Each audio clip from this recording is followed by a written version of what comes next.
मुफ्ती मुजीब रहमान जा बयान जी समातला मुफ्ती मुजीब साहब जो यूट्यूब चैनल ज़रूर सब्सक्राइब कंदा। बिस्मिल्लाहिर्रहमानिर्रहीम अल्हम्दुलिल्लाहि रब्बिल आलमीन वल आक़िबतु लिल मुत्तक़ीन वस्सलातु वस्सलामु अला अशरफिल अंबियाइ वल मुरसलीन व अला आलिहि त्ताहिरीन व तय्यिबीन। फ़अऊज़ु बिल्लाहि मिनश शैतानिर रजीम। बिस्मिल्लाहिर रहमानिर रहीम। व क़ाल अल्लाहु तआला अल्हम्दुलिल्लाहि रब्बिल आलमीन अर्रहमानिर रहीम मालिकि यौमिद्दीन इय्याका नअबुदु व इय्याका नस्तईन इहदिनस सिरातल मुस्तक़ीम सिरातल लज़ीना अनअमता अलैहिम गैरिल मग़दूबि अलैहिम वलद्दाल्लीन। सदक़ल्लाहुल अज़ीम। व क़ाल नबी सल्लल्लाहु अलैहि वसल्लम कुन फ़िद दुनिया कअन्नका गरीबुन औ आबिरुस सबील। व क़ाल नबी सल्लल्लाहु अलैहि वसल्लम कलिमतानि हबीबतानि इलर रहमान खफ़ीफ़तानि अलल लिसान सक़ीलतानि फ़िल मीज़ान सुबहानल्लाहि व बिहम्दिही सुबहानल्लाहिल अज़ीम। सदक़ल्लाहुल अज़ीम व सदक़हुन नबियुल करीम व अला आलिहि व सहबिही अजमाइन इला यौमिद्दीन। अल्लाहुम्मा सल्लि अला मुहम्मद व अला आलि मुहम्मद कमा सल्लैता अला इब्राहीम व अला आलि इब्राहीम इन्नका हमीदुम मजीद। अल्लाहुम्मा बारिक अला मुहम्मद व अला आलि मुहम्मद कमा बारकता अला इब्राहीम व अला आलि इब्राहीम इन्नका हमीदुम मजीद। मैं मोहतरम मोहसिन दोस्तों, अल्लाह ताला जा एहसान थिया जी अल्लाह ताला तव्हां असांखे पंहिंजे घर में अचण जी तौफ़ीक़ अता फ़रमाई आहे।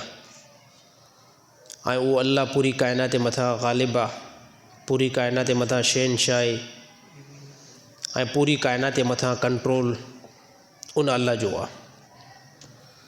उन अल्लाह ताला मुख़्तसिर ज़िंदगी ॾेई करे तव्हां असांखे हिन दुनिया जी तरफ़ मोकिलियो आहे। हक़ीक़ी जेकी ज़िंदगी आहे उहा ज़िंदगी आख़िरत वारी आहे। दुनिया वारी जेकी ज़िंदगी आहे उहा इंतिहाई नंढी ज़िंदगी आहे ऐं आर्ज़ी ज़िंदगी आहे। ऐं आख़िरत वारी जेकी ज़िंदगी आहे जंहिंखे अल्लाह ताला क़ुरान हकीम जे अंदरि बयानु कयो आहे उहा ज़िंदगी तमामु वॾी ज़िंदगी आहे। उन ज़िंदगी जी तमामु वॾी डिटेल, तमामु वॾी मालूमात अल्लाह ताला पैगम्बरनि जे ज़रिए सां कराई। हिन प्लेनेट अर्थ ते 1,24,000 पैगम्बरनि खे अल्लाह ताला इंसाननि जी हिदायत लाइ मोकिलियो। पोइ इंसानी तारीख़ जे अंदरि जंहिं बि पैगम्बर जी इत्तबा कई ऐं जंहिं बि पैगम्बर जे कलाम ते लबैक चयो, अल्लाह ताला उन्हनि खे हमेशह जे लाइ कामयाबु कयो। ऐं जंहिं इंसाननि पैगम्बरनि जी ॻाल्हि खे ठुकरायो ऐं न मञियो त पोइ अल्लाह ताला उन्हनि खे हिन दुनिया जे अंदरि नाकाम ऐं अहिड़ी तरह ख़सारे वारो बनायो। ऐं अल्लाह ताला जो असांजे मथां बि वॾो अहसान आहे जंहिं अल्लाह ताला असांखे हिकु बहितरीनु मज़हब सां ऐं बहितरीनु दीन सां अल्लाह ताला असांखे मुंसलिक कयो, जंहिंजे अंदरि कंहिं क़िस्म जो कोई बि फॉल्ट नाहे। इन मुस्लमान हुजण खां बावजूदु बि मुसलमाननि खे अल्लाह ताला जे अहकाम जी तकमील जेको करणु खपे। ज़िंदगी जो क़याम जेको आहे इंतिहाई नॉर्मल आहे, नंढो आहे। ऐं आख़िरत वारी जेकी ज़िंदगी आहे उनखे अल्लाह ताला तमामु वॾी ज़िंदगी बयानु कयो आहे। क़ुरान हकीम जे अंदरि। हाणे हिन टाइम सूरत फ़ातिह जेकी मां तिलावत कई आहे इन खे उमुल क़ुरान बि चयो वेंदो आहे, यानी क़ुरान जी माउ बि इन सूरत खे चयो वेंदो आहे। सभ खां पहिरियां इब्तिदा में अल्लाह ताला पंहिंजी वहदानियत खे बयानु कयो आहे। उन जे अंदरि अल्लाह ताला फ़रमायो अल्हम्दुलिल्लाहि रब्बिल आलमीन, तमामु तारीफ़ूं उन अल्लाह लाइ जेको जहाननि जो रब आहे। यानी काइनात जे अंदरि जेकी बि तारीफ़ आहे उहा हक़ीक़ी जेकी तारीफ़ आहे उहा अल्लाह जी आहे। बाक़ी इन खां मजाज़ी तारीफ़ थी सघे थी। ॾिसो हिन टाइम जेकॾहिं अगरि कोई बि कंहिं इंसान जी तारीफ़ करे थो, इहा ज़ाहिरी तौर में उन इंसान जी तारीफ़ थिए थी, पर हक़ीक़ी जेकी तारीफ़ आहे उहा अल्लाह रब्बुल इज़्ज़त जी आहे। कहिड़े एतबार सां त इन इंसान खे बनायो अल्लाह ताला आहे, इन इंसान खे अक़ुल अल्लाह ताला ॾिनो आहे, इन इंसान खे सम्झ अल्लाह ताला ॾिनी आहे। पोइ जेकॾहिं इहो दुनिया जे अंदरि बहितरीनु कारनामो करे ॾेखारे थो त ज़ाहिरी तौर में त इहा तारीफ़ इन जी थिए थी, पर हक़ीक़ी जेकी तारीफ़ आहे उहा अल्लाह रब्बुल इज़्ज़त जी आहे। त अल्लाह ताला फ़रमायो अल्हम्दुलिल्लाहि रब्बिल आलमीन, तमामु तारीफ़ूं उन अल्लाह लाइ जेको जहाननि जो रब आहे। हाणे मालूम थिए थो त हिते जहान जेको उहो हिकु न आहे, हिते आलमीन जो अल्लाह ताला लफ़्ज़ इस्तेमालु कयो, यानी आलम काफ़ी आहिनि जो अल्लाह ताला हिते जमाए सघो आंदो। ऐं हक़ीक़त में आलम जेको आहे उहे घणेई आहिनि, कोई हिकिड़ो आलम न आहे।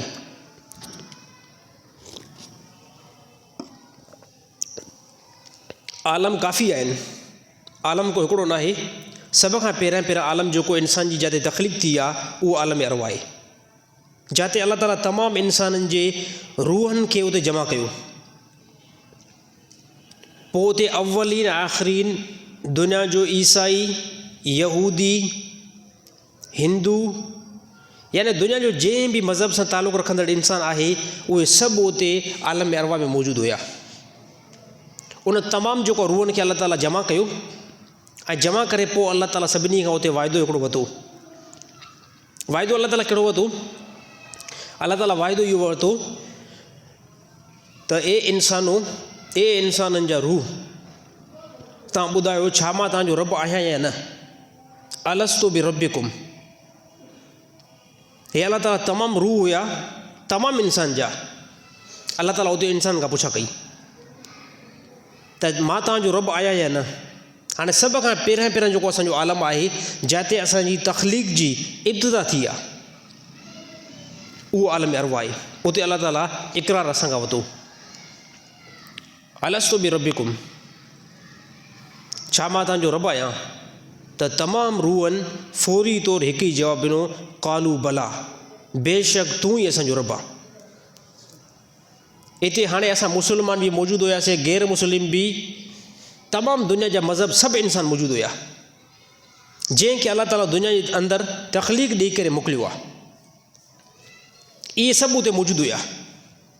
अल्लाह ताला पुछा कयो मां तव्हांजो रब आहियां या न? सभिनी जो कालू भला, बेशक तूं असांजो रब ई आहे। पोइ अल्लाह ताला फरमायो हाणे तव्हांखे आलम चेंज करे ॿिए आलम जी तरफ़ मोकिलींदुमि। पोइ उन मथां आलम अरवाह खां पोइ असां हेठि आयासीं। ॿियो जेको असांजो आलम आहे उहो आलम बतन, यानी माउ वारो बेटा। हाणे इहे बि हिकिड़ी नंढी दुनिया आहे, नंढो हिकिड़ो सफ़र आहे, नंढड़ो हिकिड़ो क़याम आहे, जिते इंसान जी तख़लीक़ जेकी आहे मुकमल थिए थी। हिते अल्लाह ताला कुझु टाइम असांखे रखियो, उहो टाइम आहे 8 महीना, 9 महीना, 10 महीननि ताईं अल्लाह ताला उन आलम में असांखे रखियो। हाणे हे आहे ॿियो आलम। ऐं टियों जेको आलम आहे, जिते हिन टाइम मां बयानु कयां थो ऐं तव्हां मुंहिंजो बयानु ॿुधो था, हे आलम टियों आलम जहान यानी दुनिया। हे टियों आलम असांजो हे दुनिया आहे ऐं वॾो इम्पोर्टेंट ऐं वॾो क़ीमती, जितां इंसान कामयाबु थी करे निकिरे, उहो आलम हे दुनिया वारो आहे। हिते अल्लाह ताला अकुल ॾिनो, हिते अल्लाह ताला सम्झ ॾिनी, हिते अल्लाह ताला दानाई ॾिनी। इन टिनि शयुनि खां अलावा बाद में अल्लाह ताला रसूल मोकिलियो ऐं उन सां गॾु अल्लाह ताला किताब मोकिलियो। ऐं नफ़ो ऐं नुक़सानु अलाह ताला साफ़ साफ़ ते ॿुधाए छॾियो त आख़िरत वारी जेकी ज़िंदगी आहे उहा जहनम या जन्नत ते मौक़ूफ़ आहे। आख़िरत वारी ज़िंदगी उहा जहनम या जन्नत ते मौक़ूफ़ आहे। पोइ हाणे उहा जन्नत वारी ज़िंदगी ऐं जहनम वारी ज़िंदगी तव्हांजे आमाल जे मथां डिपेंड करे थी। जेकॾहिं अगरि तव्हांजा आमाल बहितर थी वञनि था त आख़िरत वारी ज़िंदगी तव्हांजी बहितर थी वेंदी। त टियों आलम जंहिं आलम में असां हिन टाइम मौजूदु आहियूं ऐं जंहिं आलम में असांजो सफ़रु हले थो, हे आलम टियों आलम आहे ऐं वॾो क़ीमती हे आलम आहे। हिन खां अॻिते हलो भला, हे टे आलम आहे। चोथे नंबर ते आलम जेको आहे उहो आलम बरज़ख यानी क़बर वारी ज़िंदगी, मौत खां बाद में जेकी शुरू थींदी, इहो चोथे नंबर ते आलम आहे। उते बि अलाह ताला कुझु महदूद हिकिड़ो वक़्तु रखे छॾियो आहे, कुझु टाइम इंसानु उते बि गुज़ारींदो। यानी जंहिंखे चइबो क़बर वारी ज़िंदगी, पोइ उते अलाह ताला साल रखे, 2 साल रखे, 100 साल रखे, 500 साल रखे, 1000 साल रखे, जंहिं टाइम अलाह ताला क़यामत खे क़ाइमु करे, यानी उते अलाह ताला कुझु टाइम रखंदो इंसान खे। हाणे इहो थी वियो आलम चोथों। पंजो जेको स्टॉप आहे, लास्ट जेको आलम जंहिं मां इंसान खे निकिरणो न आहे, पोइ उहो आलम जन्नत आहे या आलम जहन्नम आहे। हे पंजो आलम आहे, इहो इंसान जो स्टॉप आहे। इंसान जी जंहिं टाइम अलाह ताला तख़लीक़ कई, उहा अलाह ताला इंसान जी तख़लीक़ जेकी आरज़ी बिल्कुलु न बनाई त 100 साल खां बाद में तव्हांखे मौत ॾेई करे पोइ तव्हांखे ख़तमु कंदासीं, अलाह ताला ईअं न बनायो। अलाह ताला ईअं न बनायो। इंसान जेको आहे अबदी आहे। अबदी छा खे चइबो आहे? जेकी शइ हमेशह रहे, पोइ उहा जन्नत में रहे या जहन्नम में रहे। ॾिसो क़यामत हक़ आहे। 1,24,000 पैगम्बर, उन सभिनी जो ॾिसो कलाम हिकु ई आहे, सभिनी जी ॻाल्हि हिकु ई आहे। त एतिरनि सारनि पैगम्बरनि जी ॻाल्हि ग़लति नथी थी सघे। एतिरा सारा पैगम्बर 1,24,000 उहे आया, उन्हनि जो अलाह ताला अकेलो आहे ऐं क़यामत वाक़ई थींदी ऐं मौत खां बाद में हिकिड़ी तवील ज़िंदगी शुरू थींदी, उनजे लाइ महिनत कयो। इहो सिर्फ़ु कंहिं हिकिड़े पैगम्बर जी ॻाल्हि न आहे, 1,24,000 पैगम्बरनि जी इहा ई ॻाल्हि आहे। त आख़िरी जेको आलम आहे उहो आलम जन्नत या आलम जहन्नम। त इन जे करे हिन सूरत जे अंदरि इब्तिदा में अलाह ताला फरमायो, अल्हम्दुलिल्लाहि रब्बिल आलमीन, तमामु तारीफ़ उन अलाह लाइ जेको जहाननि जो रब आहे। हाणे जहान सां हिकु न थियो, जहान न हिकु न थियो न। ॾिसो न, आलम अरवा थियो 1, आलम बदन थियो 2, आलम दुनिया थियो 3, आलम क़बर थी 4, आलम जहन्नम या जन्नत हे 5 आलम। त इन आयत जे अंदरि अलाह ताला फरमायो, जे अलाह ताला जी तारीफ़ पूरी काइनात जे अंदरि समायल आहे, उन आलम खे बनायो आहे, आलमीन खे बनायो आहे। यानी आलम घणा आहिनि। हाणे अॻिते हलूं था। अर्रहमान रहीम, हाणे हे अलाह ताला जी सिफ़त आहे। अलाह ताला जो असुली नालो अल्लाह, ऐं इन खां अलावा 99 नाला अलाह ताला जी सिफ़त आहिनि, जंहिंमें अर्रहमान अर्रहीम, अर्रहमान अर्रहीम यानी जेको महिरबान ऐं ज़्यादा महिरबान आहे। हाणे रहमान जो तमामु उलमा जे नज़दीक तालुक़ु जेको आहे उहो दुनिया सां आहे। त हिते अलाह ताला जो जेको रहम आहे न, उहो आम रहम आहे। यानी बंदो को नमाज़ न पढ़े, अलाह ताला त बि उनखे राति जो सुम्हारींदो।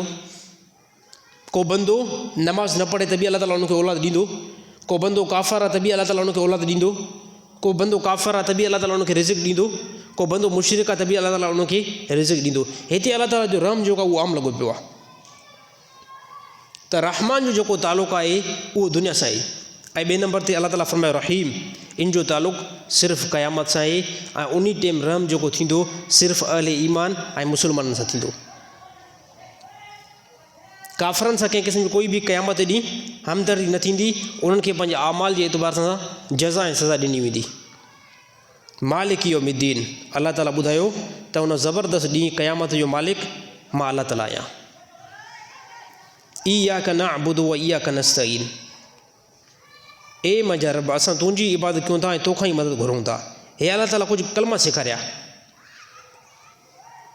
हे अल्लाह ताला इंसाननि खे दुआ जो हिकु तरीक़ो सेखारियो। नंढो ॿारु पैदा थींदो आहे, उनखे ॻाल्हाइण जी कंहिं क़िस्म में काई बि ख़बर न पवंदी आहे। नंढे ॿार खे ख़बर बिल्कुलु न पवंदी आहे त मां छा ॻाल्हायां। पोइ उनखे पंहिंजो पीउ जेको ॻाल्हाइणु सेखारींदो आहे, उनखे पंहिंजी माउ ॻाल्हाइणु सेखारींदी आहे। पोइ जेकॾहिं पीउ जी तरबियत बहितर थियल आहे, पीउ बहितर अल्फाज़ सेखारींदो।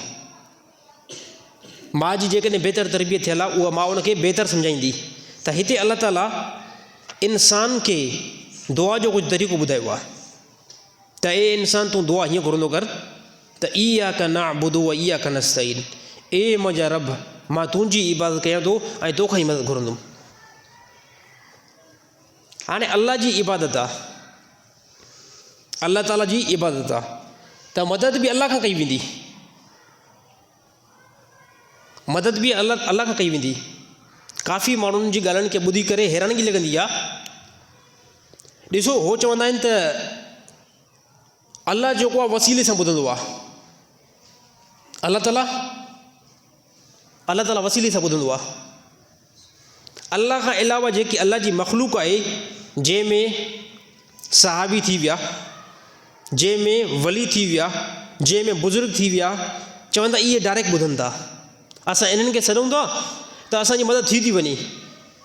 जॾहिं लफ़्ज़ अल्लाह जो अचे थो, चए अल्लाह वसीले सां ॿुधंदो आहे।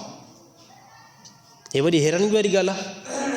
जंहिंखे अल्लाह ताला पैदा कयो आहे, जंहिंखे अल्लाह ताला पैदा कयो आहे, उहे डायरेक्ट ॿुधनि ऐं अल्लाह वसीले सां ॿुधे, त हे अजीब ॻाल्हि आहे न। आहे सहाबी खे अल्लाह ताला पैदा कयो आहे, सहाबी मख़लूक आहे। पोइ उन में हज़रत अली साईं हुजे, अबू बकर सिद्दीक़ हुजे, उस्मान रज़ियल्लाहु ताला अन्हु हुजे, हज़रत उमर साईं हुजे, सहाबी मख़लूक आहे। अल्लाह ताला उनखे पैदा कयो आहे, अल्लाह ख़ालिक आहे। हाणे ख़ालिक जेको आहे वसीले सां थो ॿुधे ऐं अल्लाह ताला जी मख़लूक बिग़ैर वसीले खां ॿुधे थी, त पोइ पावरफुल केरु थियो? त पोइ पावरफुल त मख़लूक थी। अल्लाह जे आॾो जेकॾहिं मां फ़रियाद कयां त माण्हू चवंदा अल्लाह जे लाइ को वसीलो बनायो। अल्लाह ताला बिग़ैर वसीले खां नथो ॿुधे। ऐं कंहिं सहाबी खे सॾु कयो, कंहिं पीर खे सॾु कयो, कंहिं मुर्शिद खे सॾु कयो, त उहो मुर्शिद डायरेक्ट ॿुधी करे ऐं दुआ क़बूल थो करे। त हे त वॾो यार ज़ुल्म आहे। पोइ हे त ज़ुल्म आहे वॾो। अल्लाह ताला हर जॻह ते मौजूदु आहे। दलील क़ुरान हकीम जी आयत, अल्लाह ताला फरमायो वहुव माकुम ऐनमा कुंतुम, जंहिं जॻह ते तव्हां आहियो मां अल्लाह हुते मौजूदु आहियां। वसीले जी ज़रूरत न आहे। वसीले जी अल्लाह ताला को हिते बयानु कयो त हाणे हिते तव्हां वसीलो ॾियो। अल्लाह ताला फरमायो जंहिं जॻह ते इंसानु मौजूदु आहे, उन जॻह ते मां अल्लाह ताला बि मौजूदु आहियां ऐं हे असांजो ईमान आहे। अल्लाह ताला मौजूदु आहे। नहनु अक़रबु इलैहि मिन हब्लिल वरीद, तव्हांजी साउनि जूं रॻूं आहिनि, उन्हनि खां ज़्यादा तव्हांजो रब तव्हांजे क़रीब आहे। हाणे अल्लाह त एतिरो क़रीब आहे त मसाइल कंहिं ॻाल्हि करायूं? मसाइल अल्लाह ताला खां हल करायूं। ॾिसो, हे जेको लफ़्ज़ जेको मशहूरु थियो न माशरे जे अंदरि, याली मदद वारो, मां ॻाल्हि दावा सां कयां थो, आन कैमरा में कयां थो। हिन खे को 150 साल 200 साल थियो इहो लफ़्ज़ जेको मशहूरु थियो आहे। साहबा जी ज़िंदगी मां कोई हिमत करे मूंखे साहबा जी ज़िंदगी में ॾेखारे, अहलुल बैत मां कोई ॾेखारे, अहलुल बैत मां कंहिं हिकिड़े फ़र्द बि जेको आहे पंहिंजी आख़िरी टाइम ताईं याली मदद चयो हुजे, लास्ट टाइम ताईं। जॾहिं असां इहो ॿुधायूं त करबला जे मौक़े ते इमाम हुसैन याली मदद छाजे खां न चई? चई साईं हज़रत इमाम हुसैन इन करे याली मदद न चई त इमाम हुसैन सां अली अकबर उनजो भाउ मौजूदु हुयो, जेको हू हज़रत अली साईं जो हुयो, त इन करे हज़रत इमाम हुसैन खे ज़रूरत न पई पए मदद जी। त सेम हज़रत अली साईं जो पुटु अली अकबर मौजूदु हुयो, इन जे करे इमाम हुसैन जेको आहे मदद न वधी। त मां चयुमि अड़े ज़ालिम, उन टाइम जेकॾहिं इन ॻाल्हि खे तुंहिंजी मां तस्लीम कयां, उन टाइम इमाम हुसैन जे आॾो अली अकबर मौजूदु हुयो, त असां वटि हिन टाइम अल्लाह मौजूदु आहे। वहुव माकुम ऐनमा कुंतुम, अल्लाह ताला फरमायो जंहिं जॻह ते इंसानु मौजूदु आहे, जंहिं जॻह ते इंसानु आहे उते मां बि आहियां। त अल्लाह असांजे एतिरो क़रीब आहे। मां दावा सां ॻाल्हि कयां थो त इहो याली मदद वारो जेको लफ़्ज़ आहे, तमामु अहलुल बैत मां कंहिं बि इस्तेमालु नाहे कयो। इमाम हुसैन हुजे, ॾिसो ज़्यादा पीउ जी तालीमात के पुट खणंदा न, यार पीउ जी ज़्यादा तालीमात के केरु खणंदा? पुट खणंदा। इमाम हसन, इमाम हुसैन, इमाम ज़ैनुल आबिदीन, इमाम मोहम्मद बाकर, जाफ़र सादिक, तमामु इमाम कंहिं बि पंहिंजी पूरी ज़िंदगी अंदरि या अली मदद जो लफ़्ज़ इस्तेमालु नाहे कयो। बल्कि हज़रत अली साईं हर हिकु मौक़े ते पंहिंजे औलाद खे नसीहत कई त ए पुट हमेशह ॻाल्हि खे यादि रखिजो। इमाम हसन हुसैन खे नसीहत कयो त हिकु ॻाल्हि खे हमेशह यादि कजो, कॾहिं बि कीअं मुसीबत तव्हांजे मथां अचे त पोइ उन टाइम अल्लाह ताला खे सॾु कजो, अल्लाह ताला जा ॾाढो पंहिंजा मसाइल रखिजो। छाजे करे उन अल्लाह खे फ़नाइयत बिल्कुलु न आहे। हे इस्लाम त इन ॻाल्हि जो दर्स ॾिए थो, इस्लाम त इन ॻाल्हि जो दर्स ॾिए थो। तमामु साहब जी हिस्ट्री मां बिल्कुलु मालूम नथो थिए। अॼुकल्ह त माण्हू जो सलाम बि फिरी वियो आहे, सलाम बि माण्हू जो फिरी वियो आहे। इस्लाम में सलाम आहे अस्सलामु अलैकुम वरहमतुल्लाह, हिकु नंबर ते अस्सलामु अलैकुम वरहमतुल्लाहि वबरकातुहू, ॿिए नंबर ते, टे नंबर ते अस्सलामु अलैकुम। इहे टी रिवायतूं जेको आहे साबित आहिनि हदीस मां। त मुस्लमान जो सलाम जेको ईअं ई थींदो, अस्सलामु अलैकुम, अस्सलामु अलैकुम वरहमतुल्लाह, अस्सलामु अलैकुम वरहमतुल्लाहि वबरकातुहू। हे मुस्लमान जो सलाम आहे। अॼुकल्ह सलाम बि चेंज, अस्सलामु अलैकुम या अली मदद। वल्लाह मां कसम खणी करे ॻाल्हि कयां थो, ज़िंदगी में इमाम हसन हुसैन इहो सलाम न ॾिनो। कंहिंजे पीउ जे अंदरि हिमत आहे त इहो जेको दावा खे ग़लति साबित करे ॾेखारी, बिगाड़ियो वियो आहे यार इस्लाम खे। इस्लाम जी तौहीन कई वई आहे। हिकिड़ी ॻाल्हि नबी जे ज़माने जे अंदरि न आहे, साहबा जे ज़माने जे अंदरि न आहे, इमाम हसन हुसैन जे ज़माने जे अंदरि न आहे, तमामु अहलुल बैत जे ज़माने जे अंदरि न आहे। त इहा ॻाल्हि पोइ कूड़ी आहे। जेकॾहिं अमल कंदा सभ खां पहिरियों अहलुल बैत अमल कंदा।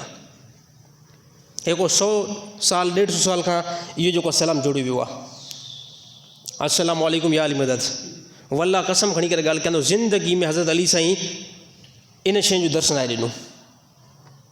इमाम हसन हुसैन ज़िंदगी में इन शइ जो दर्श न ॾिनो, बल्कि हज़रत अली साईं पूरी पंहिंजी ज़िंदगी अल्लाह जे तरफ़ बंदनि खे रुजू करायो। त उहा तमामु मसइला जेके आहिनि उहो अल्लाह ताला हल कंदो, अल्लाह खां अलावा ॿियो कोई बि न कंदो। त इन करे अल्लाह ताला ज़हन साज़ी कई, इय्याका नअबुदु व इय्याका नस्तईन, तव्हां इबादत मुंहिंजी कयो, मदद मूंखां घुरो। यादि रहणु खपे अल्लाह ताला ज़िना बुछड़ो फेल आहे, अल्लाह ताला उनखे माफ़ु करे थो। अल्लाह ताला गुंजाइश रखी आहे उनजी, ज़िना बुछड़ो फेल आहे, अल्लाह ताला गुंजाइश रखी आहे, माफ़ु करे थो। चोरी बुछड़ो फेल आहे, अल्लाह ताला गुंजाइश रखी आहे, उनजी माफ़ी रखी आहे। क़तल बुछड़ो फेल आहे, कंहिं हद ताईं अल्लाह ताला उनजी माफ़ी रखी आहे।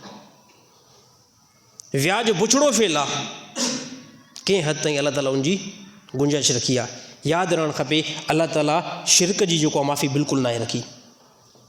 जेको बंदो मुशरिक थी करे मरियो न, पोइ चाहे काबे जे अंदरि जेको सॼी ज़िंदगी उन नमाज़ पढ़ी हुजे, हरम जे अंदरि सॼी ज़िंदगी उन नमाज़ पढ़ी हुजे, अल्लाह ताला जो क़ुरान साफ़ गवाही ॾेई छॾी त मुशरिक खे कंहिं क़िस्म जो कोई बि ख़ुदा जेको माफ़ु न कंदो।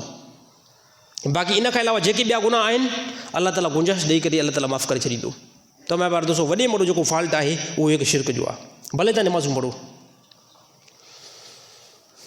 भले तव्हां जेको नमाज़ूं पढ़ो, भले तव्हां रोज़ा बि रखो, ज़िंदगी जे अंदरि जेकॾहिं शिरक जो फॉल्ट आहे न, ज़िंदगी में शिरक जो फॉल्ट आहे न, सर इन जी माफ़ी जेको आहे बिल्कुलु न पवंदी। क़ुरान हकीम अल्लाह ताला फरमाए, इन्न अल्लाह ला यग़फिरु अन युशरक बिही व यग़फिरु मा दून ज़ालिका लिमन यशा। अल्लाह ताला शिरक खां अलावा बाक़ी जेके बि गुनाह आहिनि सभु माफ़ु कंदो, शिरक अल्लाह ताला माफ़ु नथो करे। हलो, हे शिरक फौरी तौरु अल्लाह ताला सां जंग आहे। से औलाद अल्लाह ॾींदो आहे, पर असांजो मुर्शिद बि जेको आहे घटि नथो करे, उहो बि औलाद ॾींदो आहे। मुसीबत खां मूंखे अल्लाह कढंदो आहे, पर हज़रत अली साईं मुश्किल खां मूंखे कढे थो। अल्लाह जो कसम, इहो अक़ीदो साहबा जे ज़माने जे अंदरि, नबी जे ज़माने जे अंदरि तसवर बि जेको साहबा खे न हुयो। त पोइ ते उम्मत वञी करे एतिरो को गुमराह थींदी, उहा उम्मत हज़रत अली साईं ज़िंदगी में इहो महसूस बि न कयो हूंदो त 1400 साल खां बाद में जेके पाण खे मुस्लमान सॾाइनि था उन्हनि जो को इहो अक़ीदो बीहंदो त हज़रत अली साईं असांजी मुश्किल कुशई कंदो, असांखे मुसीबत खां कढंदो। इहो साहबा जे ज़हननि जे अंदरि बि न आयो, साहबा जे ज़हननि जे अंदरि बि न आयो। जंहिंखे तव्हां पंहिंजे मुश्किल जे अंदरि सॼो था ऐं तव्हां चओ था असांजी इहो मुश्किल दूरि कंदो, सर उनखे तव्हां पंहिंजो ख़ुदा बनायो आहे, उनखे तव्हां पंहिंजो इलाह बनायो आहे। माण्हू चवंदा साईं पोइ तव्हां त इहा हाली मदद नथा कयो, पोइ तव्हां डॉक्टर खां मदद छो वठंदा आहियो, त पोइ तव्हां माण्हू खां पैसा उधारा छो वठंदा आहियो। इहो बि ॾिसो को ज़हन आहे, केतिरो इंसानु बेवकूफ़ थी चुको आहे, केतिरो इंसानु बेवकूफ़ थी चुको आहे। मां चवां थो इन जो सबूत रसूलुल्लाह सल्लल्लाहु अलैहि वसल्लम जी ज़िंदगी खां मिले थो। नबी सल्लल्लाहु अलैहि वसल्लम जे ज़माने जे अंदरि साहबा बीमार थिया, इलाज लाइ नबी सल्लल्लाहु अलैहि वसल्लम उनखे मोकिलियो, नबी सल्लल्लाहु अलैहि वसल्लम पाण इलाजु वरितो, नबी सल्लल्लाहु अलैहि वसल्लम जे घर वारनि इलाजु वरितो, हे सुनत अमल आहे। ऐं जेके ज़िंदगी दुनिया जे अंदरि नबी जा ॾाढो ज़िंदा हुया, नबी सल्लल्लाहु अलैहि वसल्लम उन्हनि खां मदद वरिती। ऐं उहे ई साहबा जेकॾहिं हिन दुनिया खां छॾे विया ऐं पंहिंजी क़बर जे अंदरि पहुता, कंहिं क़िस्म जो कोई बि नबी सल्लल्लाहु अलैहि वसल्लम खे न सॼो। इन जो मां पहिरियों वाज़े दलील ॾेई चुको आहियां, हज़रत हमज़ा रज़ियल्लाहु ताला अन्हु ज़िंदा हुया, नबी सल्लल्लाहु अलैहि वसल्लम जंग जे अंदरि वठी विया, जंग में वठी विया ऐं इन खां बाद में शहीद थिया। अल्लाह जो कसम हिकिड़ी बि रिवायत नथी मिले शहीद थियण खां बाद में नबी सल्लल्लाहु अलैहि वसल्लम सॼो हुजे या हमज़ा ए मुंहिंजा चाचा अचो त फलाणी जंग में हलूं, किथे बि मालूम नथो थिए। इहो मालूम थिए थो नबी सल्लल्लाहु अलैहि वसल्लम ज़िंदगी जे अंदरि जेके साहबा ज़िंदा हुया, जेके साहबा शहीद न थिया आहिनि ऐं नबी जी ज़िंदगी जे अंदरि मौजूदु आहिनि, नबी सल्लल्लाहु अलैहि वसल्लम उनखे सॼो त ए साहबा जंहिं वटि माल आहे त माल खणी अचो, तलवारूं आहिनि त तलवारूं खणी अचो, घोड़ा आहिनि त घोड़ा खणी अचो ऐं जिहाद में हलूं था। नबी सल्लल्लाहु अलैहि वसल्लम मदद वधी, पर उहे साहबा शहीद थी विया, क़बरुनि में पहुता। अल्लाह जो कसम खणी करे ॻाल्हि कयां थो, नबी सल्लल्लाहु अलैहि वसल्लम कंहिं क़िस्म जो कोई बि न सॼो। वरी टी इहा बि तावील पेश कंदा आहिनि त क़ुर चवे थो न शहीद ज़िंदा आहिनि, हाणे त मौली न आहिनि त पोइ हाणे असां सॼूं न। ॾिसो इहो बि को दिमाग़ु आहे, क़ुर खे सम्झण जे लाइ को इल्म जी ज़रूरत आहे, अकुल जी ज़रूरत आहे। शहीद हक़ीक़त में ज़िंदा आहे, पर तव्हांजी नज़र में न आहे। अल्लाह ताला फरमायो उहो मां सिर्फ़ु ॼाणां थो, शहीद ज़िंदा आहे। ॾिसो ज़िंदा आहे त पोइ ज़िंदा माण्हू खे कोई दफ़न कंदो, शहीद खे दफ़न कबो आहे न कबो आहे। शहीद माण्हू थी वञे, उनजी घरवारी इदत में वेहंदी आहे न वेहंदी आहे, पोइ ज़िंदा आहे त पोइ इदत में छो थी वेहे। शहीद थी वञे त उनजी मिल्कियत पुट पोइ हिते विरासत में तक़सीम कंदा आहिनि न कंदा आहिनि, पोइ ज़िंदा आहे त पोइ इहो विरासत तक़सीम छो थी थिए, घरवारी इदत में छो थी वेहे, उनखे कफ़न ॾेई करे क़बर में दफ़न छो थो कयो वञे। मालूम थिए थो त उहो ज़िंदा आहे आख़िरत जे एतबार सां। दुनवी एतबार सां ज़िंदा हुजे त पोइ उनजी घरवारी इदत में छो वेहे, दुनवी एतबार सां ज़िंदा हुजे त उनजी औलाद यतीम छो थिए, दुनवी एतबार सां ज़िंदा हुजे त उनजी मिल्कियत पोइ हिते औलाद तक़सीम छो करे। मालूम थिए थो जेको अल्लाह ताला बयानु कयो आहे उनखे सम्झण जे लाइ अकुल जी ज़रूरत आहे, इल्म जी ज़रूरत आहे, जेको इल्म ऐं अकुल अॼु मुस्लमान खां ख़तमु थी चुको आहे। तव्हां पाण दोस्तो अल्लाह ताला सभु माफ़ु कंदो। अल्लाह ताला ॿियनि सभिनी गुनाहनि जी गुंजाइश रखी आहे माफ़ी जी। जेकॾहिं कोई बि शिरक जे अंदरि मरे थो, अल्लाह ताला इन जी माफ़ी बिल्कुलु न रखी ऐं उहो बंदो क़यामत ॾींहुं वॾो ज़लील थियो, उहो बंदो क़यामत ॾींहुं वॾो ज़लील थियो, जंहिं ज़्यादा नमाज़ूं बि पढ़ी करे रोज़ा रखे करे शिरक वारे मर्ज़ में मरियो ऐं क़यामत ॾींहुं उनजी बख़्शिश न थी सघी। हे नंढी ॻाल्हि न आहे, हे नंढी ॻाल्हि बिल्कुलु न आहे। माण्हू चवंदा साईं पोइ असां घुरूं था, ऐं काफ़ी जेको आहे बेवकूफ़ ज़ाकिर उहो चवंदा तव्हां बुलविन जी दिमाग़ जेको ख़राबु थियो आहे। असां याली मदद चऊं था, मदद थिए थी त असां चऊं था न। सर अल्लाह खां अलावा जंहिंखे बि तव्हां सॼो था इहो शिरक आहे। ॾिसो कोई जेकॾहिं मंदर में वञी करे भॻवान खां घुरे थो त उनजो मामिलो हल थिए थो, इन जो मामिलो हल अल्लाह थो करे, इनखे नज़र जेको आहे भॻवान थो अचे। को बंदो वञे थो सिज जाॾो झुके थो, उनखे औलाद मिले थी, नज़र इनखे सिज थो अचे, औलाद हिनखे अल्लाह थो ॾिए। को बंदो वञे थो क़बर ते झुके थो ऐं उतां चए थो मुंहिंजा मसइला हल थियनि, उहे मसइला हिन जा अल्लाह ताला दूरि थो करे, हल थो करे, क़बर हिनखे नज़र थी अचे। ऐं कोई बंदो नारो हणी करे या अली मदद जो, हिन खे औलाद अल्लाह थो ॾे, हिन खे रिज़िक अल्लाह थो ॾे, हिन खे मुश्किल खां दूर अल्लाह थो करे, तमामु मामला अल्लाह ताला क्लियर थो करे। हिन खे नज़र जेको आहे हज़रत अली साईं थो अचे। ॾिसो सहाबा हिदायत जा चरागिन, नबी सल्लल्लाहु अलैहि वसल्लम जंहिंसां ज़्यादा क्लोज़ दुनिया जे अंदरि रहिया हज़रत अली साईं सां, इंतिहाई ज़्यादा वॾी मोहबत, पंहिंजी न्याणी जेको निकाह जे अंदरि ॾिनो।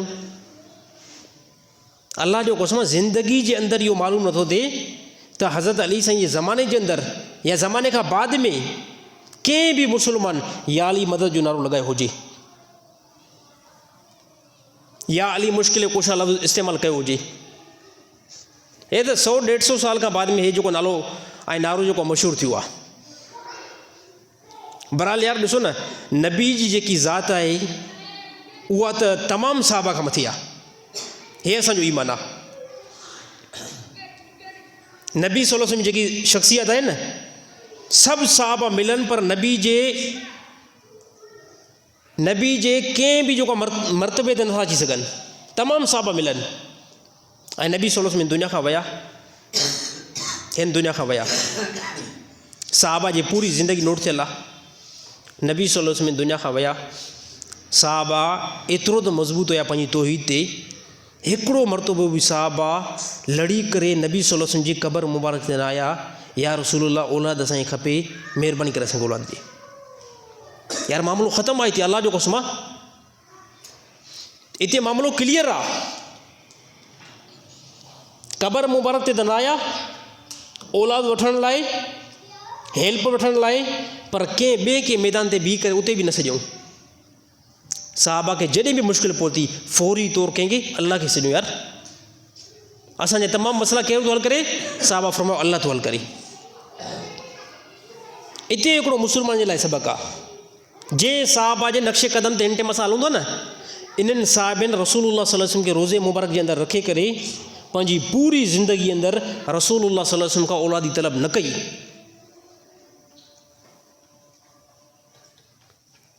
पंहिंजी मुश्किल कुशाई नबी सल्लल्लाहु अलैहि वसल्लम खां तलब बिल्कुलु न कई। को हिकिड़ो साहिब हुजे न जेको अची करे इन ॻाल्हि कई की ईअं कई हुजे त या रसूल मुंहिंजी मदद कयो, बिल्कुलु न। पंहिंजा मामला अल्लाह जे हथ रखियूं, पंहिंजी मुश्किल कुशाई अल्लाह जे हथ रखियूं। जिन तमामु सहाबा जो अमल इहो ई आहे। त हिन टाइम पोइ असां मुस्लमान खे छा थियो आहे? त यादि रहणु खपे त अल्लाह ताला सभु गुनाह माफ़ु कंदो जेकॾहिं अल्लाह ताला माफ़ी ते अचे, ऐं अल्लाह ताला शिरक माफ़ु न कंदो। शिरक इहो ई आहे, अल्लाह ताला जी सिफ़ात खणी करे, अल्लाह ताला जी ताक़त खणी करे तव्हां मख़लूक जे मथां रखो। जेकी शइ अल्लाह थो ॾे तव्हां चओ हे मख़लूक बि ॾींदी आहे, इनखे जेको आहे शिरक चइबो आहे। अल्लाह ताला तमामु मुस्लमाननि खे सम्झ नसीब अता फ़रमाए।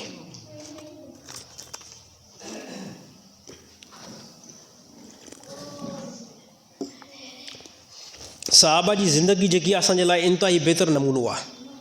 सहाबा जी ज़िंदगी खे मुस्लमान जेतिरो पढ़ंदो, ॾिसो बुज़दिली जो माण्हू शिकार कॾहिं थींदो आहे? बुज़दिली जो बंदो शिकार तॾहिं थींदो आहे जॾहिं बंदो दुनिया सां मोहबत करे। दुनिया सां मोहबत जॾहिं वधी वेंदी आहे न, पोइ बंदो थींदो आहे बुज़दिल, ऐं पोइ ख़ौफ़ अचणु शुरू थी वेंदो आहे। छाजे करे ॾिसंदो यार एॾो सारो मूंखे किरोड़नि जो बंगलो बि आहे, ऐं किरोड़नि जी तादाद में मुंहिंजो बैंक बैलेंस बि आहे। आख़िरत तरफ़ जंहिं टाइम असांजी नज़र न वई, दुनिया सां मोहबत थी वई, बंदो बुज़दिल थींदो आहे। सहाबा जी जॾहिं असां हिस्ट्री खे पढ़ूं था, अड़े बदमाशो वेही रहो, हलो ॿाहिरि हलो, शाबाश शाबाश, ॿाहिरि हलो, ॿाहिरि हलो। हाणे ॿीहर कयो कशा चाटी रखंदोमांव। सहाबा जी जेकी ज़िंदगी खे असां पढ़ंदासीं, मुस्लमान इंतिहाई जेको दिलेर थींदो। अॼुकल्ह असां फिल्मुनि खे ॾिसी करे जेको बुज़दिल थी पियूं, मुस्लमान फिल्मुनि खे ॾिसी करे एतिरो त मुस्लमान बुज़दिल थियो राति जो अंधेरी में नथो निकिरे। ऐं जेकॾहिं असां क़ुर खे चङी तरह पढ़ियोसीं, सहाबा जे तरीक़े खे असां चङी तरह पढ़ियोसीं, सहाबा जे वाक़ियात खे पढ़ियोसीं, दिलेरी जेको घर करे वेंदी। ॾिसो हे बि का ताक़त आहे न, ख़ालिद बिन वलीद रज़ी अल्लाह ताला अन्हु हिकु जंग जे मैदान में लथा, ऐं साम्हूं जेको काफ़र नज़र आया, ग़ालिबन 63,000 काफ़र जो मजमू हुयो, 63,000 काफ़र जो मजमू हुयो। ऐं ख़ालिद बिन वलीद खां पुछा कयो वियो त इन्हनि खे ख़तमु करण जे लाइ केतिरा जेको मुस्लमान खपनि त ॾिसी करे चई जेकॾहिं अगरि तव्हां मां अकेले खे छॾियो त मां अकेलो बि हिननि खे ख़तमु करे सघंदो। त ॻाल्हि सम्झ में अचे थी? ग़ालिबन 63,000 काफ़रनि जो मजमू आहे। ख़ालिद बिन वलीद चयो जेकॾहिं अकेलो मूंखे छॾियो त मां अकेलो बि हिन खे ख़तमु करे सघां थो। त ॻाल्हि त वरी हैरानगी वारी असांखे नज़र थी अचे त हिकिड़ो बंदो एतिरनि सां टकर कीअं ॾींदो। साहिबनि जो न, ज़्यादा जेको तव्हां सां हुजनि। चए ठीकु आहे, पोइ 1000 ॾेई छॾियो, पोइ 1000 ॾेई छॾियो। त साहिबनि जो न, इहे बि घटि आहिनि, अञा जेको मजमू तव्हां वधायो। पोइ चए ठीकु आहे, 2-3 हज़ार ॾेई छॾियो, 4000 ॾेई छॾियो। पोइ हली करे साहिबा हिते सिलेक्ट कई 10,000 जो मजमू तोखे ॾियूं था। हाणे ख़ालिद बिन वलीद सां 10,000 जो मजमू ऐं काफ़र 63,000। इन जंग खे साहिबा फतह करे मोटी आया सुकून सां, ऐं कंहिं क़िस्म जो कोई बि एतिरो जानी ऐं माली जेको नुक़सानु न थियो। त साहिबा ख़ालिद बिन वलीद खां जॾहिं पुछा कयो न, ख़ालिद बिन वलीद चयो न मां अकेलो इन जे लाइ काफ़ी आहियां। त मुस्लमान बाद में पुछा कयो त तव्हांजो ज़हन बि जेको आहे दुरुस्त जॻह ते आहे न आहे? चए ॾिसो नबी सल्लल्लाहु अलैहि वसल्लम फरमायो जेको काफ़र गैर मुस्लिम आहे न, इहो मुर्दा जे मिसाल आहे, इहो मोल जे मिसाल आहे, ऐं जेको मुस्लमान ज़िक्र करे थो इहो ज़िंदा जे मिसाल आहे। का बंदा मोल 63,000 पिया हुजनि, उन्हनि जी गर्दन खे कटणु मुश्किल या आसान? साहिबनि जो आसान इंतिहाई। चए हे सभु मोल आहिनि, इन जी गर्दन खे लाहिणु इंतिहाई आसान आहे। त हे छा आहे? ईमानी पावर हुयो। साहिबा खे ॿ शयूं नज़र अचनि पियूं। बहरहाल जंग जे मैदान में लड़नि पिया न, एतिरी सारी दिलेरी सां छाजे करे लड़नि पिया? सिर्फ़ु 2 शयूं नज़र अचनि पियूं। जेकॾहिं अगरि शहीद थियूं था, आख़िरत जेको आहे पकी मिलंदी, जंहिंमें अल्लाह ताला राज़ी हूंदो, अल्लाह ताला जी रज़ा मिलंदी। यानी हिकिड़ी शइ कन्फर्म आहे, हिकिड़ी शइ पकी आहे, शहीद थियूं था फौरी तौरु अल्लाह ताला जी तरफ़ वेंदासीं, अल्लाह ताला असां सां राज़ी। ऐं रसूल ॿुधायो त तव्हांजे लाइ जन्नत अल्लाह ताला तयारु करे छॾी आहे। जंहिं टाइम शहीद जो खून सरज़मीन ते किरंदो न आहे, अल्लाह ताला पंहिंजी ज़ियारत कराईंदो आहे।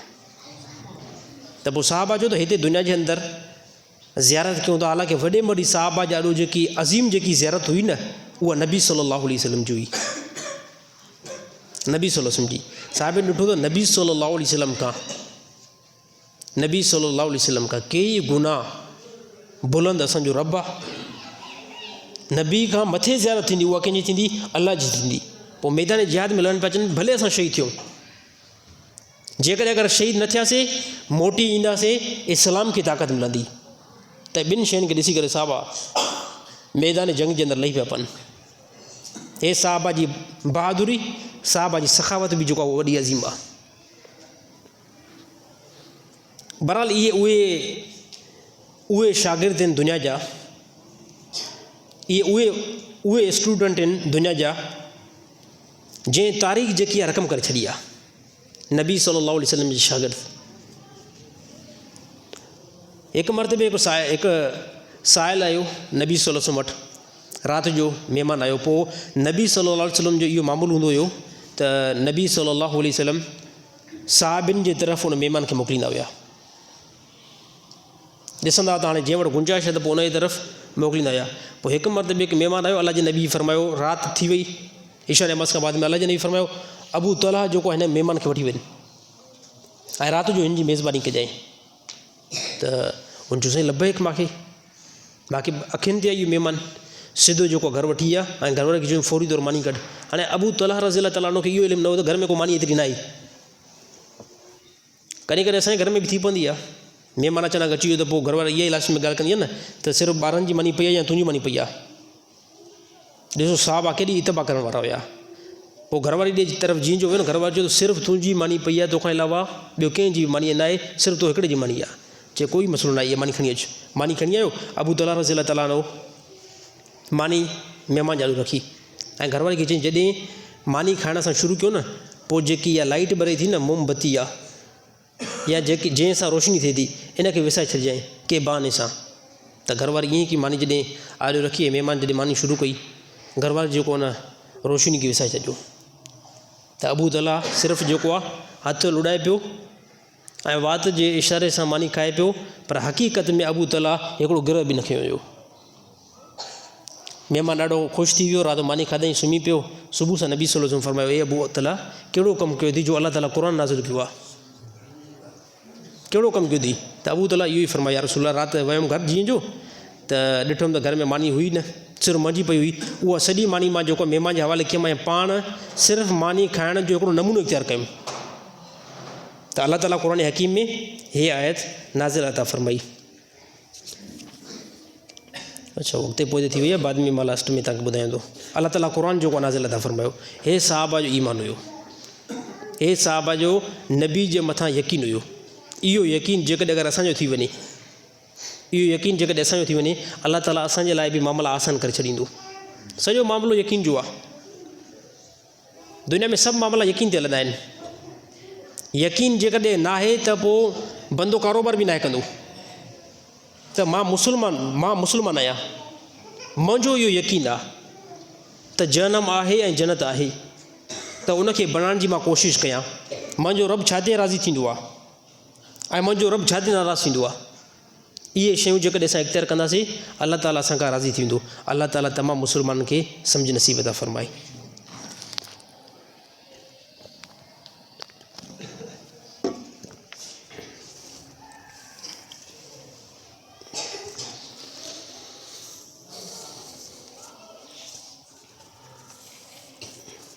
साईं कुझु सवेर अचो यार, कुझु सवेर अचो, लेट थी वई आहे। बयान जंहिं टाइम स्टार्ट कयो हिकिड़ो बंदो बि वेठो न हुयो, हिकिड़ो बंदो बि वेठो न हुयो। पोइ 5 मिंट ख़ुतबो पढ़ियोसीं, 7 मिंट ॿियो ख़ुतबो पढ़ियोसीं, पोइ 10 मिंट खां पोइ जेको असां अचणु शुरू थी विया आहिनि। थोरो असां अॻु में अचूं, थोरो अॻु में अचण जी कोशिशि कयूं। ॾिसो जहाज़ फ्लाइट वारो आहे न, मुंहिंजो भाउ 2-3 दफ़ा जेको ॿाहिरि वियो आहे, ॿुधाईंदो 2 घंटा पहिरियां मां एयरपोर्ट में खामखा असां वेठा हूंदा आहियूं। खामखा कोई हिकिड़ो प्रोसेस हुजे यार, इन लाइ असांखे विहारे करे वेठा आहिनि। 2 घंटा एंट्री खामखा, साईं हाजी साहब 2 घंटा एंट्री एयरपोर्ट में खामखा। सीट ते वेहो, इंतज़ारु कयो, जंहिं टाइम तव्हांजो जहाज़ सिधो थिए ऐं पोइ तव्हांखे एंट्री लाइक़ु थी छॾींदा। जॾहिं दुनिया जे लाइ एतिरो मुशक़त मां बर्दाश्त करे सघां थो 2 घंटा, त साईं मुजीब रहमान जे बयान में अधु कलाक पहिरियां मां छा करे नथो अची सघां? हे को नुक़सानु थींदो? नुक़सानु न थींदो न साईं। हदीस ॿुधंदासीं, का रिवायत ॿुधंदासीं, का आयत ॿुधंदासीं, उन में फ़ाइदो आहे नुक़सानु आहे? फ़ाइदो आहे न। त इन फ़ाइदे जी ख़बर हिते नथी पवे, हिते सभु कुझु रखियलु आहे गेप जे अंदरि। त इन जे करे मुस्लमान दौड़ नथा लॻाइनि, इन जे करे मुस्लमान दौड़ नथा लॻाइनि। त इहे सभु शयूं जेको आहिनि न, उहे हिकु परदे जा आॾो लॻल आहिनि। हाणे हे ॾिसो, मुंहिंजे अखियुनि जा आॾो परदो हुजे, हे मां अखियुनि जा आॾो परदो ॾिनुमि, त हाणे का शइ मूंखे नज़र अचे थी? आॾो अचे थी? हे एतिरा सारा मजमूओ वेठो आहे, त मूंखे त कंहिं क़िस्म कोई बि नज़र न ईंदो। त दुनिया जे अंदरि जेको असां मौजूदु आहियूं न, जेकी बि नेकी कयूं था, इहा आहे परदे जे अंदरि, उनजो नफ़ो ज़ाहिर नथो थिए। नबी सल्लल्लाहु अलैहि वसल्लम फरमायो, जेकॾहिं जमायती नमाज़ अलाह ताला तव्हां मुस्लमान खे ज़ाहिर करे ॾेखारे, जमायती नमाज़ जो अजुर जेको अलाह ताला तव्हांखे ज़ाहिर करे ॾेखारे, तकबीर सां गॾु नमाज़ पढ़ण जो अजुर अलाह ताला तव्हांखे ज़ाहिर करे ॾेखारे, तव्हां छा कयो? तव्हां तलवारूं खणी बीहो पहिरीं सिफ़त ई, त हे पहिरीं सिफ़त मां अची करे बीहंदुमि, पहिरीं सिफ़त अची करे मां बीहंदुमि। तव्हां पाण में झगड़ो कयो मुस्लमान, जीअं को फंड विराए पियो, ॾिसो न फ्री जी का शइ ईंदी आहे, हेॾे कुबे जे तरफ़ जेको फंड हिकिड़ो मौलवी साहिबु खणी वियो हुयो, कुबे जे तरफ़ हिन बोर्ड में 22 में उहो खणी वियो मौलवी साहिबु, पाण बि जेको वॾो हटो घटो हुयो, उन चए उनखे पहिरियों कंहिं साथी ॿुधायो त साईं एॾे बीहंदो न माण्हू तव्हांखे बि कुटको चाढ़ींदा, फंड त सभु कुझु खणंदा पर तव्हांजा खीसा बि जेको फाड़ींदा। उन जो कंहिं क़िस्म कोई बि टेंशन न खणी वेंदुमि मां। उन मौलवी साहिब जो साईं खे लास्ट में नालो ॿुधाईंदुमि मां, तव्हांखे नथो ॿुधायां। चए लास्ट में ओजब मां घणो कुझु करे वेंदुमि, कुझु बि माण्हू मूंखे न कंदा। साईं उहा जीअं जो वॾी डाक्सन या अहिड़ी तरह का गाॾी हुई न, काए कुबे जे स्टैंड ते, कुबे जे शहर में जीअं जो एंट्री थियण वारी हुई, माण्हू ॾिठो आहे परे खां वॾो मजमूओ थो भरंदो अची करे साईं माण्हू हेॾां होॾां नेठि ॾाढो बचाइण जी कोशिशि कई। अड़े भाउ परे थियो हाणे साईं 100 माण्हू खां हिकिड़ो माण्हू कीअं मुक़ाबिलो कंदो? नेठि साईं 100-150 माण्हू जीअं जो गाॾी ते चढ़िया, न बाचको छॾियऊं, ओ ज़रे गॾु सीटूं बि जेको आहे पटे पिया वञनि, मौलवी साहिब जा ज़रे गॾु खीसा बि पटे विया। त इहो छा आहे? इहो साम्हूं नफ़ो नज़र ईंदो आहे, त इहे बाचका इहे फ्री में जेतिरा खणूं त मां खणी सघां थो, इहो नफ़ो साम्हूं नज़र अचे पियो, इन करे मुस्लमान दौड़ था लॻाइनि। नमाज़ जी जेकी नेकी आहे उहा साम्हूं नज़र नथी अचे, उनखे अलाह ताला गेम में रखे छॾियो आहे। ॾिसो नेकी जेकी बि आहिनि उहा गेम में आहे। हिन टाइम उनजो ज़ार जेको असरु फौरी तौरु न थींदो, इन जो असरु उन टाइम ज़ार थींदो जंहिं टाइम मरियासीं ऐं क़बर में उते पहुतासीं। पोइ चवंदो यार वाक़ई फजर नमाज़ जो छा अजुरु हुयो, पोइ ज़ोर नमाज़ जो छा अजुरु हुयो, दुनिया में हिकु दफ़ा सुभान अल्लाह पढ़ण जो छा अजुरु हुयो, क़ुर जी नंढी आयत पढ़ण जो छा अजुरु हुयो। पोइ इंसानु अफ़सोस कंदो, चए इंसानु जन्नत में दाख़िल थियण खां बाद में बि अफ़सोस कंदो, जन्नत में दाख़िल थियण खां पोइ बि अफ़सोस कंदो। चए कहिड़े, चए उन टेम ते अफ़सोस कंदो जेको टेम दुनिया में अल्लाह ताला जे ज़िकिर खां बग़ैर हिन गुज़ारियो हुयो, अफ़सोस कंदो। चवंदो इहो टेम बि, इहो बि हिकिड़ी सुभान अल्लाह मां मथे चवां त जन्नत में हिकिड़ी बिल्डिंग मूंखे मथे मिली आहे, हिकिड़ो मरतबो मूंखे मथे मिली आहे। त दुनिया में जन्नत में मुस्लमान दाख़िल थियण खां पोइ बि चवंदा हिकिड़ी शइ जो अफ़सोस कंदो, उहा कहिड़ी शइ, दुनिया में जेको अल्लाह ताला जे ज़िकिर खां बग़ैर उन टेम गुज़ारियो आहे। अल्लाह ताला तमामु मुस्लमान खे सम्झ नसीब अता फ़रमाए। छा तहज्जुद नमाज़ लाइ निंड करणु ज़रूरी आहे या न? अगरि कोई जाॻंदो रहे छा उनजी तहज्जुद नमाज़ थी वेंदी या न? थी वेंदी साईं, बिल्कुलु। निंड करणु तहज्जुद नमाज़ जे लाइ ज़रूरी न आहे। छा फजर नमाज़ जे लाइ सुम्हणु ज़रूरी आहे? न, वक़्तु थी वञे पढ़ो। घणा अहिड़ा बि त मुस्लमान आहिनि न जेके सॼी राति सुम्हंदा न आहिनि, फजर नमाज़ अची करे पढ़ंदा आहिनि। हालांकि फजर नमाज़ तमामु मुस्लमान सुम्हण खां पोइ पढ़ंदा आहिनि। त हर नमाज़ जो जेको आहे टाइम टेबल आहे। तहज्जुद नमाज़ जो जेकॾहिं वक़्तु थी वियो आहे न, तव्हां भले सुता न आहियो। हे माण्हुनि काफ़ी मुस्लमान खे ग़लति फ़हमी आई आहे त राति जो तूं सुतो न आहियो, तुंहिंजी तहज्जुद नमाज़ ई हाणे न आई। अरे भाउ, किथे लिखियलु आहे इहो? ॾिसो हर हिकु शइ जे लाइ उनजो टेम हूंदो आहे। ज़ोर, हाणे जुमो नमाज़ न, हाणे जुमे नमाज़ जो टेम आहे त तव्हां सभु आया आहियो।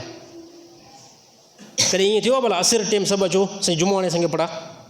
हर कंहिंजो टेम टेबल आहे न, रुटीन आहे हर कंहिंजी। त तहज्जुद जेको अफ़ज़ल टेम आहे उहो राति जो 3 हिसो आहे। हाणे तव्हांजो साईं राति जो 3 हिसो कीअं शुमारु कयो वञे? सिज जंहिं टाइम लहे थो, आसान हिकिड़ो ॿुधनि, आसान सफ़ा, सिज जंहिं टाइम लहे थो न, हितां खां ॾिसो हाणे टाइम घणो थियो आहे, 7 थिया आहिनि। हाणे 7 खां वठी करे कलाकु ॻणणु शुरू कयो जेसि ताईं सिज उभरे नथो। 7 बजे सिज लथो बिल फ़र्ज़, ऐं 6 बजे सिज उभरे थो। हाणे इहे घंटा ॻणियो, इहे घंटा 10 थियनि था या 9 थियनि था। 9 थियनि था न, पोइ शुमारु कंदा वञो। इन जो 3 हिसो कहिड़ो थो बीहे? 7, 8, 9, इहो 1 हिसो। 11, 12, 1, हे 2 हिसो। 1 खां वरी अॻिते 1, 2, 3, 3.5 या 4, इहो राति तहज्जुद जो 3 हिसो आहे। ऐं अफ़ज़ल वक़्तु इहो ई आहे। ऐं अफ़ज़ल वक़्तु इहो ई आहे। सुम्हण कंहिं क़िस्म जो कोई बि ज़रूरु न आहे। जेकॾहिं कोई बि मुस्लमान ईशा नमाज़ खां बाद में जाॻंदो रहियो हता की राति जा 2 थी विया या 3 थी विया, हाणे जेकॾहिं तहज्जुद नमाज़ पढ़े थो, इहो कामिल तहज्जुद हिनखे सवाबु मिलंदो। बाक़ी इहा जेकी ग़लति फ़हमी न, इहा ज़हन मां कढी छॾनि मुस्लमान त सुम्हणु ज़रूरी आहे। सुम्हणु ज़रूरी न आहे साईं। अल्लाह ताला तमामु मुस्लमान खे सम्झ नसीब अता फ़रमाए।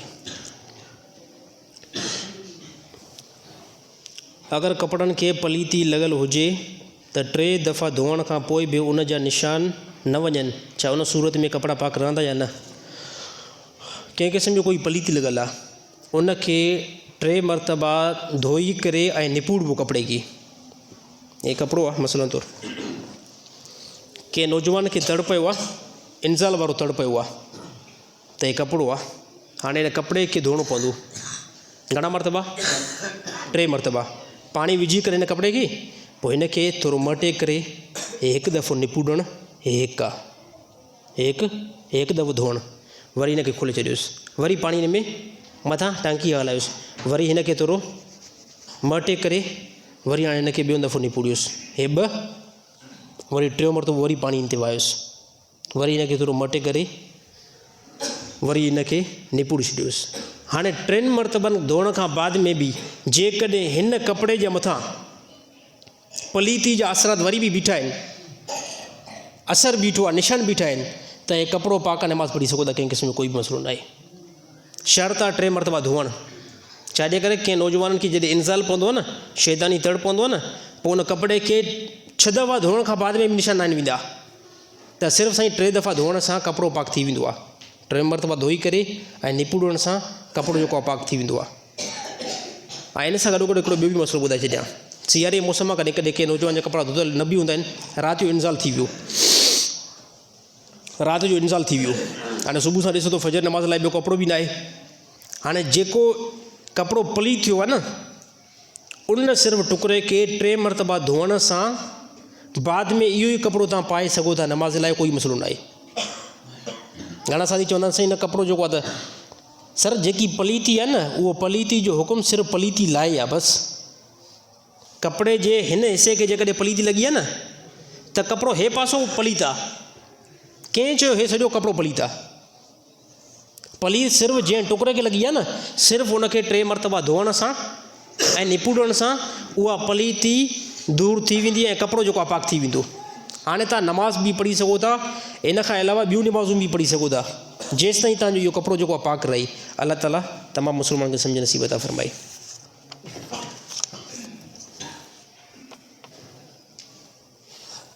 छा साईं बेड या खट जे मथां नमाज़ पढ़णु जाइज़ आहे या न? नमाज़ न आहे जाइज़ साईं। खट हुजे या अहिड़ी तरह बेड आहे, इन जे मथां नमाज़ न थींदी। जेकॾहिं कंहिं बि मुस्लमान पढ़ी आहे नमाज़ मोटाईंदो, छाजे करे इन में ज़मीन जी सख़्ती महसूसु न आहे थींदी। सजदो तव्हां कयो, उन में ज़मीन जी सख़्ती महसूसु थींदी, तव्हांजो सजदो थींदो। हाणे साईं जेको फोम आहे, बेड आहे, उहो त सॼो फोम आहे न, उनजे मथां जेकॾहिं सजो तव्हांजो सजदो हेठि लहंदो वेंदो त इहो सजदो अदा न थींदो, इहो सजदो अदा न थींदो। ऐं सजदो अदा न थियो त नमाज़ बि न थींदी। त खट या बेड, ॾिसो कोई माण्हू चए त साईं इहो कहिड़ो सुवालु आहे? सुवालु थी सघे थो, सुवालु थी सघे थो, सुवाल जी कहिड़ी बि नोयत थी सघे थी। त कॾहिं अहिड़ी मजबूरी अची वेंदी आहे, कॾहिं मुशक़त अची वेंदी आहे, तव्हां चओ साईं असांजे आॾो त इहा बिल्कुलु न ईंदी। तव्हां सां न ईंदी, कहिड़ी ख़बर ॿिए कंहिं इंसान सां अची। किथे ज़्यादा बारिश थी पई जो खट खां अलावा ॿी का जॻह बि न आहे, हेठि रुॻो पाणी पाणी आहे, पोइ बंदो काॾे वेंदो? पोइ बंदो नेठि काॾे वेंदो? त अहिड़ी नोयत निकिरी सघे थी त खट ते बेड ते नमाज़ न थींदी। छाजे करे? इन ते ज़मीन जी सख़्ती महसूसु न आहे थींदी, ऐं ज़मीन जी सख़्ती सजदे में महसूसु थियणु इंतिहाई ज़रूरी आहे। अल्लाह ताला तमामु मुस्लमान खे सम्झ नसीब अता फ़रमाए। हिकु शख़्स पंहिंजी घरवारी सां कसम खयो त आउं तोखां पोइ ॿी शादी न कंदुमि।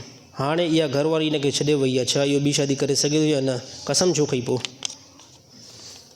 कसम खे न, इहो मथे ते चाढ़णु आहे औरत खे, इहो औरत खे मथे ते चाढ़णु आहे त कसम खणां थो तोखां बग़ैर मां ॿी शादी न कंदुमि।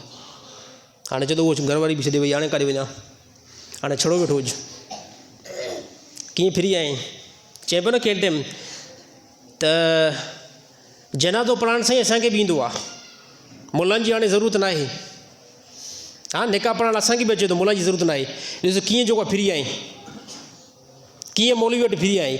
त सभु मसइला बाबा इस्लाम जेको आहे न, इस्लाम जी जेके ॻाल्हियूं आहिनि दीन, उहे अहले इल्म खां पुछा करणियूं पवंदियूं, अहले इल्म खां पुछा करणियूं पवंदियूं। अगरि जेकॾहिं कोई नथो करे त उहो हलाकु थींदो।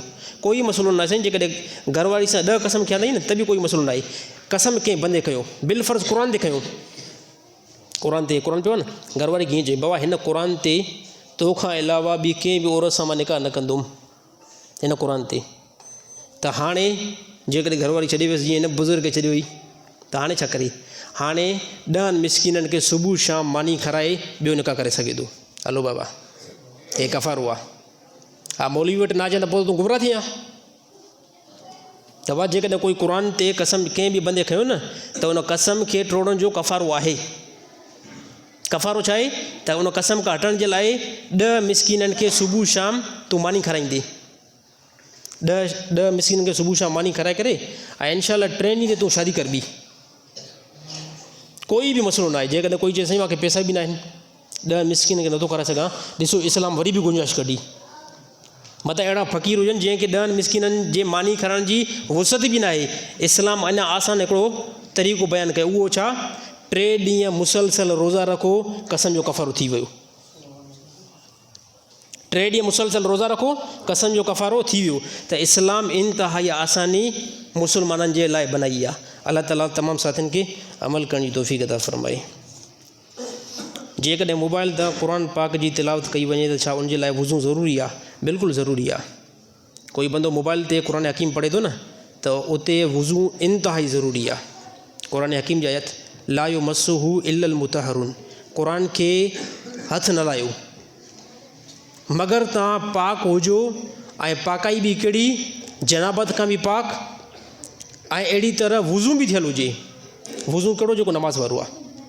जेकॾहिं कोई बि टच मोबाइल ते क़ुरान हकीम जी तिलावत थो करे, टच मोबाइल ते क़ुरान हकीम जी तिलावत करे थो, त उन जे लाइ ज़रूरी आहे त उनखे वुज़ू थियलु हुजे।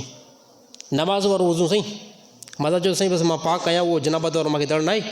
न न, वुज़ू जेको नमाज़ वारो आहे न उहो ज़रूरी आहे।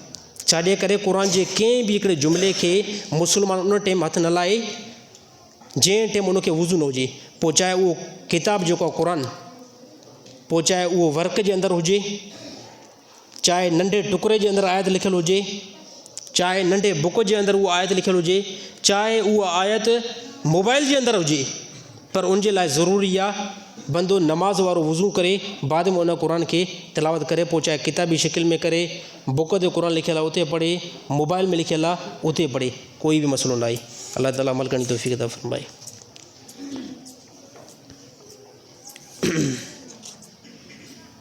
वुज़ू न हुजे त छा उन सूरत में आज़ान ॾेई सघूं था या न? बिना वुज़ू जे आज़ान थींदी या न? बिना वुज़ू जे आज़ान थी वेंदी कंहिं हद ताईं।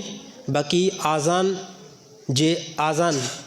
वुज़ू सां आज़ान ॾियणु इंतिहाई बहितर अमल आहे। बाक़ी मजबूरी आहे, मुशक़त आहे, 3-4 मिंट मथे थी विया आहिनि, मोज़न साहिब खे लेट थी वई, इन एतबार सां जेकर उन आज़ान चई आहे, बग़ैर वुज़ू जे आज़ान उन चई आहे, त उहा आज़ान जेको आहे कंहिं हद ताईं थी वेंदी। पोइ बि उलमा इंतिहाई बहितर अमल बयानु कयो आहे त वुज़ू करे बाद में आज़ान ॾिनी वञे। ॾिसो हिन में फ़र्क़ु अथव। जेको मां पहिरियों ॻाल्हि कयमि न, क़ुरान खे हथु न लाहियो, इन जे अंदरि ऐं आज़ान जे अंदरि फ़र्क़ु आहे। मथां कोई साथी चए साईं पहिरियों तव्हां इहा ॻाल्हि कई त क़ुरान खे हथु लाहियो न वुज़ू खां बग़ैर, हाणे चओ था आज़ान बग़ैर वुज़ू खां ॾेई सघो था। इन जे अंदरि ज़मीन आसमान जो फ़र्क़ु आहे। बग़ैर वुज़ू खां क़ुरान बंदो पढ़ी सघे थो। मूंखे वुज़ू न आहे न, मां पढ़ी सघां थो अल्हम्दुलिल्लाहि रब्बिल आलमीन अर्रहमानिर रहीम मालिकि यौमिद्दीन इय्याका नअबुदु व इय्याका नस्तईन। क़ुरान जो केतिरो बि सो मां पढ़ी सघां थो बग़ैर वुज़ू खां। पर इस्लाम ॿुधायो त क़ुरान खे जंहिं टाइम हथु लाहींदो उन में वुज़ू हुजणु ज़रूरी आहे। बाक़ी यादि पढ़ण जो कोई मसइलो न आहे। हाणे असीं आज़ान बि त यादि ॾींदा आहियूं न, इन में अल्लाहु अकबर अल्लाहु अकबर अल्लाहु अकबर अल्लाहु अकबर, त इहो असां अल्फाज़नि जे मथां हथु नथा रखूं, बल्कि ज़बान सां असां इहे अल्फाज़ पढ़ूं था। त उन में जेकॾहिं कोई बि मजबूरी जी हालत में बिना वुज़ू जे आज़ान चई त कोई बि मसइलो न आहे, आज़ान थी वेंदी। वरी बि बहितर आहे वुज़ू करे पोइ आज़ान चवे। अल्लाह ताला अमल करण जी तौफ़ीक़ अता फ़रमाए। मोबाइल फ़ोन तां ख़ुतबो ॾिसी करे पढ़ी सघूं था या न? पोइ चाहे उहो ख़ुतबो ईद जो हुजे या निकाह जो हुजे या जुमे जो हुजे।